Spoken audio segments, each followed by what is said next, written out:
Bonjour les amis et bienvenue dans cette nouvelle vidéo. Cette vidéo sera la troisième vidéo dans la série dénommée Linux pour les débutants. Et dans cette vidéo, nous allons parler de la hiérarchie du système de fichiers sous Linux. Pour ceux qui viennent ou ceux qui quittent Windows pour fraîchement le système Linux, vous allez quand même remarquer une différence dans la hiérarchie du système de fichiers. Par exemple, si on prend Windows, il y a la partition C qui contient quand même les applications, les exécutables et tout. Et on a la partition D, la partition E pour les utilisations personnelles. Et par exemple, quand on insère une source de stockage externe, on peut retrouver cette source de stockage par exemple sous une autre lettre, par exemple F, H, etc. Mais avec Linux, c'est pas exactement la même chose, c'est complètement différent. Donc c'est ce que nous allons voir dans cette vidéo. Par exemple, dans le terminal, si je fais ls slash, slash qui représente la racine, voilà ce que nous avons. Donc, j'ai fait un petit fichier qui détaille quand même les informations de chacun de ces répertoires, ce que ces répertoires-là signifient. Donc, j'ai fait un petit fichier que je vais laisser dans la description de cette vidéo pour que vous puissiez télécharger. On va quitter le terminal pour aller vers le graphique pour voir exactement. Alors, qu'est-ce que j'ai fait pour venir ici? Il faut cliquer sur Other Location. Mon système est en anglais. On clique sur Computer, puis ça affiche les répertoires sous la racine. Donc, quand on prend le répertoire bin, on a ce répertoire contient des exécutables comme les commandes comme ls, cat, etc. Et en même temps, je vais parler de sbin qui déjà bin ça signifie binary, donc exécutable en français. Et sbin ça fait system binary, donc les exécutables plus spécifiques à l'administrateur du système. Et en même temps, je vais profiter pour parler de lib32, lib64, libx32. Ces quatre-là, ce sont des répertoires qui contiennent des librairies ou déjà lib, ça fait library. En français, ça fait normalement bibliothèque ou des modules. Ces modules-là, ce sont des modules utilisables soit par sbin, soit par bin, tout simplement. Donc, quand je prends boot, ça c'est le répertoire qui contient les fichiers nécessaires pour le démarrage du système. Quand on prend CD-ROM, ça c'est le répertoire qui permet d'accéder quand même, si on insère un CD, si vous avez un ordinateur qui peut prendre un CD. Dev, ça veut dire device. Ce répertoire contient quand même des fichiers où ce répertoire vous permet d'accéder à vos périphériques.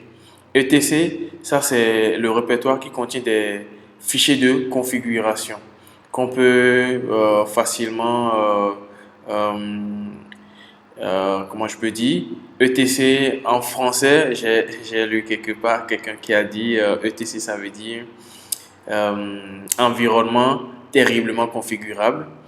Et ça fait quand même un peu rire, mais ça définit quand même ETC.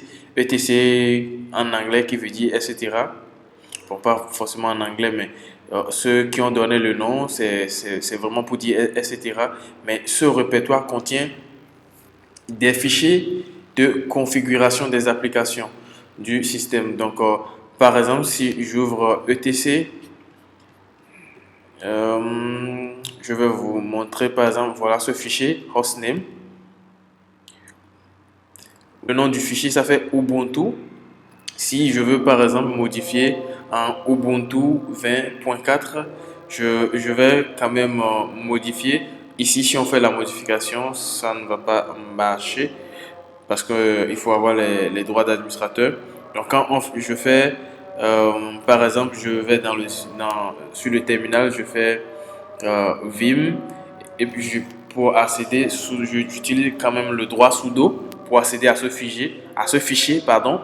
Et je peux renommer facilement ce fichier. Après avoir renommé, je vais faire reboot, redémarrer le système pour que le nom puisse être changé pour que le nom de la machine soit changé. Donc voilà, close without saving. Voilà. Donc on évolue. Home qui est quand même le répertoire personnel de l'utilisateur. Donc quand je clique ici, on va voir. Ici, on a un seul utilisateur. On peut avoir plusieurs utilisateurs parce que Linux est un système multi-utilisateur. Mais ici, on a seulement Mac. Et ce répertoire représente le répertoire personnel de Mac. S'il y avait par exemple un autre utilisateur qui s'appelle John, par exemple, si on ouvre John, on aurait avoir le même schéma qu'on a ici. Donc, NES, c'est média. Donc, média et MNT, c'est des fichiers qui nous permettent d'accéder aux sources de stockage externes. Par exemple, si comment je vais dire, quand je vais insérer une clé USB ou un disque dur dans la machine, je peux accéder à ces sources de stockage grâce à Media ou MNT. Et plus spécifiquement avec MNT parce que Media, le montage se fait automatiquement par le système, mais MNT, on peut le faire manuellement nous-mêmes.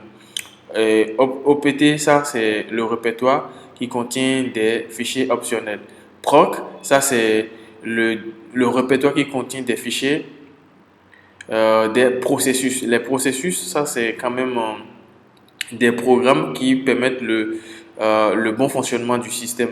Donc c'est ce document, c'est ce répertoire qui contient quand même la trace de tous les processus qui font que le système est en train de fonctionner actuellement. Comme vous pouvez le voir, ça c'est pour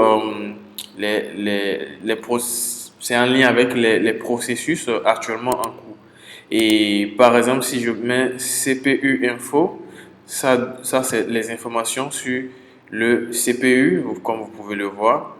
Il y a aussi même info qui veut dire qui donne des informations sur la mémoire du système. Donc on évolue. Après proc, on a root qui est le répertoire personnel de l'administrateur, un peu comme home, mais ici on trouve le répertoire du root de l'administrateur. Donc ici, comme vous pouvez le voir, il faut y accéder avec le droit de l'administrateur. Run, c'est quand même un répertoire qui contient des fichiers nécessaires pour le démarrage. Le processus est en lien avec les processus pour le démarrage du système. SBIN, on a déjà parlé de ça. Snap, ça c'est un répertoire, je dirais un peu plus particulier à Ubuntu parce que Snap est créé par Canonical, Canonical qui est quand même le fondateur de Ubuntu. Donc Snap c'est un répertoire qui contient la configuration, le cache et le profil des logiciels installés par Snap. SRV, ça c'est le répertoire qui contient quand même des services. SRV pour dire des services. S pour dire système, ça contient des fichiers système. Et TMP, ça contient des fichiers temporaires. Et USR qui veut dire Unix System Resources. Donc ce répertoire contient quand même des ressources utilisables par les applications installées par l'utilisateur. Ici on a var qui veut dire variable. Donc ce répertoire contient des données variables, un peu comme la base de données, les données qui varient, qui changent. Donc, c'est dans ce répertoire-là, on peut avoir ces informations. Ici, on a swap file et swap qui est un peu plus particulier au système Linux. Swap, ça veut dire, par exemple, si je prends un système Windows, on a pas seulement un système Windows, mais quand on prend n'importe quel ordinateur, on a la RAM qui permet quand même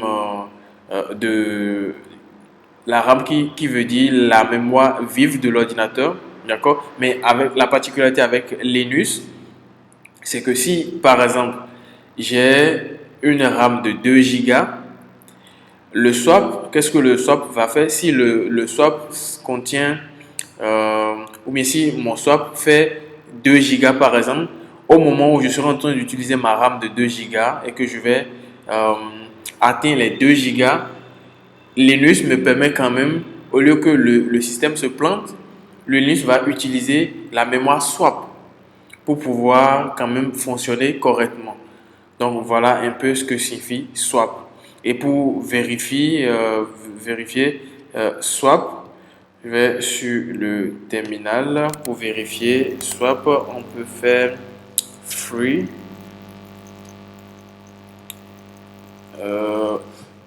h.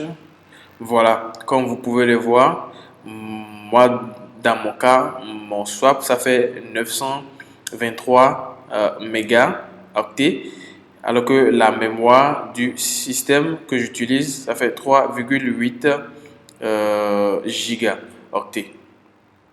Utiliser 1,6 libre 490, donc etc. Pour vérifier la mémoire swap, voilà, il y a plusieurs commandes quand même pour pouvoir le faire. Par exemple, on peut faire 4 /proc /swaps. Voilà, on peut aussi afficher la mémoire swap avec cette commande là. Donc voilà ce que je voulais vous montrer aujourd'hui. J'espère que vous aimez cette vidéo. Abonnez-vous, restez scotché pour la prochaine vidéo. Dans la prochaine vidéo, je vais parler de l'installation, comment on peut installer un système Linux sur ou dans une machine virtuelle. Donc dans la vidéo prochaine, c'est ce que nous allons voir. Merci d'avoir visionné cette vidéo. On se retrouve dans la prochaine vidéo. Ciao, ciao.